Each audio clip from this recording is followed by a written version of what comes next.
There have been big celebrations in some households yesterday after a record year of A-level results. However, not everybody, as we know, will have got the grades they wanted. Our next guest is living proof that you can still go on to achieve great things and create new dreams and succeed with those.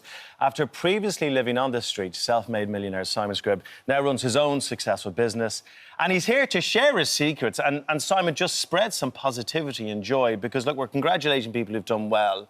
But when you're young, you map out your dreams, you base it all on one exam, and if it doesn't come together for you, you think your world's coming to an end. Yeah. So let's talk to those people at home who are feeling like that today. Yeah, I think it's understandable. There's a lot of build-up, isn't there?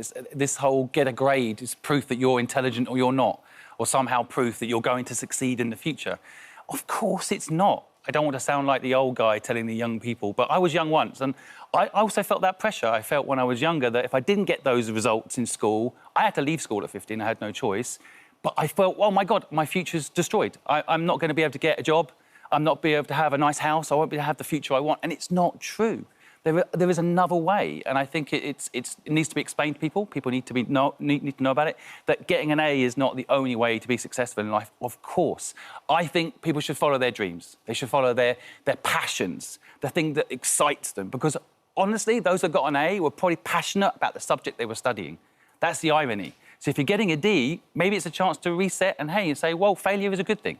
I've learned something here. So tell us about your situation and the situation you were in and how you managed to get yourself out of it after leaving school and having no qualifications. Yeah, so, well, actually, my dad died when I was 15 years old, and my mum and I, a short time afterwards, had an argument, and two stubborn people, I was kicked out, and I was basically, I tried to get a job, but I couldn't get a job. I was 15 years old. You need a national insurance card, and I didn't have a national insurance number to get a job. I didn't have an address. So I found myself homeless, only for 8 weeks. So there's a good ending to the nightmare situation.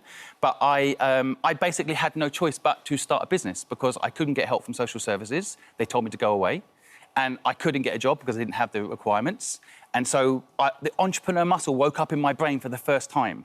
And I realised they'd never told me. Surely you didn't know you have at 15 years old. Well, no, I don't think anybody listening realised. A lot of people don't realise they have it. Yeah. It's a muscle that you need to wake up. And it's basically, it comes from, like, your imagination. So if you have imagination, it's the beginnings of your entrepreneur muscle. So everything is in your head once. What was sitting on the sofa was in once someone's head, and they made it real. So this is the most important thing we want to keep alive as you get older. We do let it die, especially if we memorise a lot of stuff in exams, right? We memorise. We don't have the ability to be as creative. Right. All the memory is taken up with all this stuff we've had to learn for an exam. But our imagination is the best thing we can possibly leverage in life. And if you can imagine something, you can make it real. And once you understand that, you realise that if you can figure out what you love to do, if you figure out what your dream is, and it's totally figure-outable, if that's a word, you basically... I don't know if it is, but I like it. Yeah, we can add it to the dictionary. I think people could figure it out if they just give themselves a chance to imagine instead of cramming knowledge in their brain that, frankly, ChatGPT and AI can give you in a second anyway. Jeepers, Simon, that could have gone the other way for you at 15. Of course, You know what I mean? I mean, it is an amazing story that you turn things round.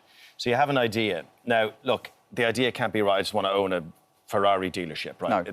It's got to be something tangible, which is what you did. So to those folks at home now thinking, right, I'm inspired by Simon, what advice would you give about that first idea, that first plan? I would first of all say, just try things. You know, find out who you are.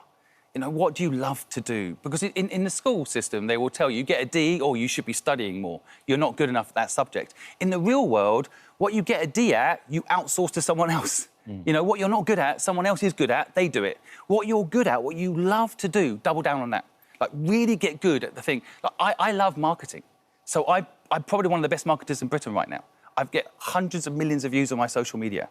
And I've spent time studying that craft. How does it work? And I enjoy it. So I don't mind being obsessed by it at 3 o'clock in the morning on my phone, figuring out why this world works this way. I enjoy it. And I think that's the thing that's getting a bit lost in exam results. It's like, do you actually enjoy the thing you're studying? If you can spend time doing something you love, all you really need to do is learn how to monetize it. Right? So I met a lady recently, she wants to basically draw. She loves drawing. All she doesn't have is the ability to make money out of it, and that's all teachable. So you'll learn accounts, you'll learn sales. If you're able to do something you love, you can learn these things naturally. You had, I was reading lots of stuff about you yesterday, and you tell a story about your son, who is very young, right? Yes. And obviously isn't at a point where he needs to decide what he wants to do with his life, but you encourage him to do what he loves. Yes. And even if it doesn't feel like it can be a long job for the future, yes, what can you find within what you love to maybe be a career path for you? Yes, so I took my son out of the school system. So I home educate my son. I'm so glad. How old I is did your this. son, sorry? He's 8 years old. And it's fascinating to me. So I run a child-led learning process. Right. So I will say to my son, the biggest mistake I think we presently make, and this is what sets a lot of kids up for failure, is we ask them, what do you want to be when you grow up? Now, that instantly pigeonholes you into a system that says, oh, well, one day you're going to be a lawyer. OK, so how do you become a lawyer? Now, you don't even know if you're going to like being a lawyer. Frankly, we don't even know if a lawyer is going to even exist as a job, thanks to AI. Some people do 100% think they know what they want to do for the rest of their life, which yes. is totally fine. But there are many that don't, right? Yeah, exactly. I mean, for those that know, great. I think there's a huge majority of people that don't know, but they get pigeonholed at a very young age. My son was asked at 4 years old, what do you want to be when you grow up? He looked at me scared. Like, he wants to make the adult happy that's asking him, but he doesn't know. So I think the real question we need to ask is, what problem do you want to solve when you grow up? Now, this opens you up to, like, many, many different careers. There's many different ways you could be involved in solving a problem, and it allows your imagination to stay current and stay alive. And that, for me, my son, example, I say to my son, what problem do you want to solve? He doesn't know yet. Then I ask him, what do you love to do? He loves sword fighting, which may sound really silly to people listening, but he loves to do sword fighting and play around. And so I just help him do that. I buy him a sword and we do sword fighting and we have fun. And then what's happened is he says to me, Daddy, I noticed Henry VIII had this type of sword. How did he get it? And we figure out that Henry VIII actually went and conquered a country and stole this sword. And then he finds out the cost of the sword. Daddy, how did he manage to pay for the sword? And now suddenly he's finding out about history, economics, engineering, how the sword was made, all from a thing that he loves, as opposed to being taught a particular subject. Yeah. And I think that's the way we need to go with the education system. I wish we had more time with you, because such great I advice. just want to listen. I mean, I do follow you on Instagram, so I do listen to you all the time. That headline, find out who you are. I know there's a bit of fog at the moment for kids at home who didn't get what they wanted, but in time, what are you all about? What do you love? It's such great advice. Lean into the failure. Lean into it. Enjoy it. Yeah. Simon's book is out, What's Your Dream? If you would like to hear more, then check it out. Thank you for visiting our This Morning YouTube channel. Now, we upload new content every day, so go ahead and hit that subscribe button so you don't miss out. And we'll see you in the morning.